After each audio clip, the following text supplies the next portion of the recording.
আর তুমি যদি তোমার জীবনকে এনজয় করতে চাও, অতীত দিয়ে নয়, তোমাকে তোমার সামনের দিকে আগাতে হবে। যে মানুষ অতীত নিয়ে পড়ে থাকে, অতীতে এই ছিলাম, অতীতে গুনাহগার ছিলাম, অতীতে অমুক মেয়ে আমাকে ছ্যাঁকা দিয়ে ব্যাকা করে ফেলেছিল, এই চিন্তা করে যে পড়ে থাকে, তার জীবনে উন্নতি আসে না। বরং যে সামনের দিকে এগিয়ে যায়, তার জীবনটা সফলতার চূড়ান্ত পর্যায়ে পৌঁছে যায়। ঠিক কিনা বলে?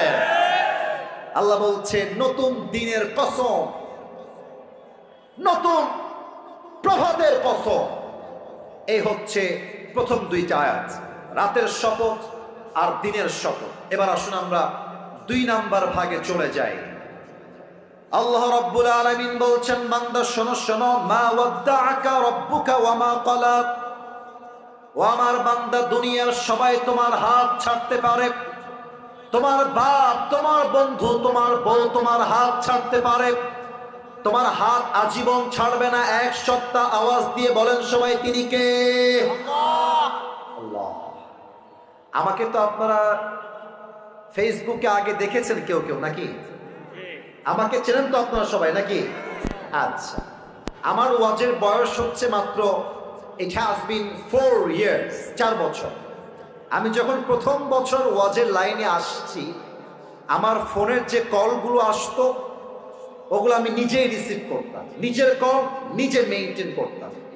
মুরব্বীরা শুনলে এটা মুরব্বীদের কলিজায় গিয়ে আঘাত করবে, কারণ মুরব্বীরা অনেক সময় অনেক কষ্ট।